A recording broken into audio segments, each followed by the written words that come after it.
Ito po si Conrado Capaga, siya po ito. Ito po yung aming bahay.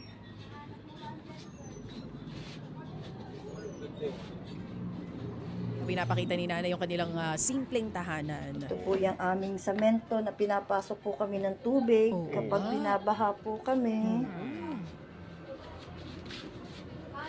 Tingnan daw yung kanilang Yan lutuan po. kahapon eh. Di-uling Yan lang. po yung aming kusina. Oo. Di-uling po yung kanilang lutuan. Dito po siya humihiga. Si Tatay Conrado, kapag nandito po sa baba. Ito po yung aming electric fan. Si tatay po ay Yan po yung stroke gamit niya. patient. Yung pong, Tayo ka para makita nila ang paglalakad mo. ito si tatay. Nga naman kasi Tayo po, ka. yung kanyang kaliwang bahagi ng kanyang pong katawan Yes ang, po. may Dating problema. welder si tatay. Ayan, makikita po natin. Kahit kahapon nung kausap natin siya, medyo hirap pa rin Kaya siya po sa gusto po pagsasalita. namin magkameron kami ng konting pagtitindahan. Sa labas po, kaunting pagkikitaan. Kahit yung mga street food po, hindi lang po kami makapaghanap buhay sa labas kasi nga po kulang po kami sa aming puhunan. Wala po lagi po kinikita ng anak ko ay kulang ay pangkain lang po sa amin sa araw-araw. Pag wala po ay nagtitiis po kami.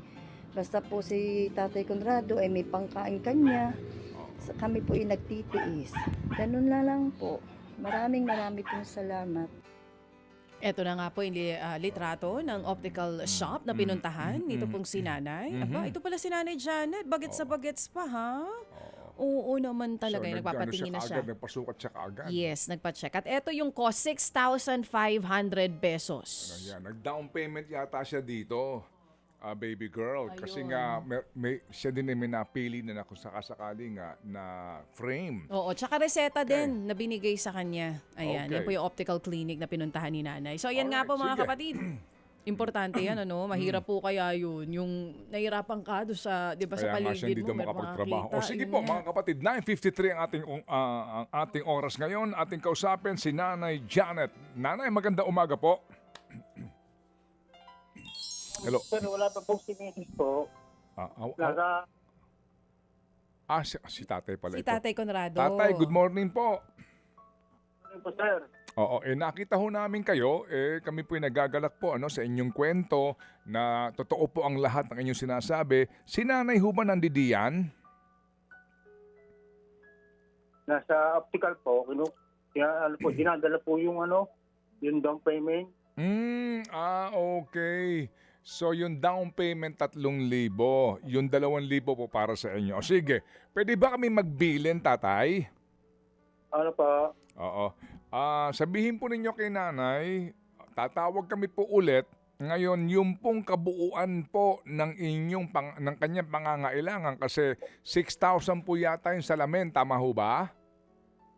6.5 po. 6,500, 6,500. Oo, oo. kasi nga naintindihan natin may kamahalan yan kasi din yung kanyang lente mukhang makapal-kapal. Ganito po, muli kaming tatawag, wag na ho ninyong problemahin po yung pangtubos doon sa kanyang salamin. Sagot na po ng ating mga Happy Anonymous yan at kami po ay kumaari laang makahingi ng inyong picture dyan o video kung saan nyo ho balak magtinda, saan ang inyong ipipwesto. Ay. Ito na. Ito na si Hello po. Nanay. Oh, sa kayo galing? Hello po. Nagbayad po ng kuryente, tapos pinigay ko po yung resibo, yung down po sa salamin. Oo, baka humahangos pa yata kayo. Inom muna kayong tubig. Okay, sige, ganito. Kasi malapit na matapos ang programa. Ganito, Nanay, ha? Sige po. Apo, So, apo. magkano pa ang inyong balanse sa optical? Bali po, 3.5 pa po. Okay, 3,500. Wala tayong problema dyan. Sagot na po yan ng ating Happy Daddy. Alright, si Happy Man, Happy K, Happy Sisters, Happy Golfer, Happy Anonymous. No problem yan. So, kailangan nyo pa po ng 3,500. Tama? Opo. Sige, no problema. Kailan nyo po maaari makuha kung sakasakali? 3 to 4 days po daw. Okay, sige, no problem. Ganito po, Nanay, ha? Kayo po'y naglalambing kaninyo. Kailangan nyo po lamang ng puhunan kasi gusto ho ninyo magtinda dyan Ano ang inyong Opo, sa labas oh, po. ano ang Mga inyong street food, ano po? mga street foods po, yung mga kikiam, fishball, Okay, sige. mga ihaw-ihaw. Opo. Paano ang inyong lutuan? Ano po, bali kung ano po, sa gasol po namin iluluto. Ilalabas din po yun sa amin, ilalabas po namin yun. Kasi malakas po dito yun. Oo. Meron ba kayong lutuan na po na de gasol? Yun pong pinakita ko sa video, yun po. Kahapon po kanina nag-uuling kayo. Ano yun? Opo, wala lang po lamang. Kaya talagang doon po kami nag-ano sa uling. Kasi walang laman. Sige, ganito. Nanay, ganito ha. Sige po, kasi po tatlong na Apa. lamang we only have 3 minutes. Ganito po nanay ha. Apa. Pwede ba namin lang Apa. makita yung labas ng bahay nyo? Saan kayo pepwesto sa inyo pong paninda? At bigyan niyo po kami ng estimate ng kailangan yung puhunan para sa inyo pong gusto pagkakitaan. Pwede ba yon? Opo, pwede po. Pwede po. Sige. Dito ho tayo Pwede po. dito ho tayo magkakaalaman ha. Opo. Sa inyo pong Opo, sa inyong ibibigay sa amin na listahan ng kailangan po ninyo sa inyong pagluluto at paghahanap buhay na iyan at pagkatapos po Opo. yung pwesto ho ninyo, tatawag kami ulit Opo. para po sa ating Opo. ugnayan. But meantime po, yung inyong 3-5, no problem, Opo. agad namin pong ipapadala Opo. sa inyo. Okay, nanay? Maraming salamat po.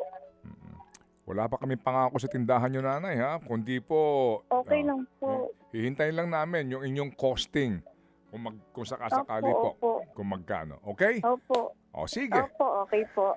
Okay po. Maraming salamat po. Opo. Sana nga po matuloy po itong inyong pangarap. Salamat po, nanay. Mabuhay Kaya po kayo. nga po. Thank you. Salamat din po ng marami. Thank you. Mga kapatid, brothers and sisters, saan ka pa? Dito na tayo sa totoo. Dito na tayo sa True FM. Mga kapatid, mag-subscribe and follow po kayo sa social media accounts ng True Network PH. Yan po kami, hanapin nyo lang True Network PH, Facebook, Instagram, YouTube, TikTok, and podcast. Mapa Apple or Spotify man yan, mahahanap nyo kami. Lahat ng mga napapanood at napapakinggan nyo po sa programa, nasa social media accounts namin yan. So paano mga kapatid? See you sa social media!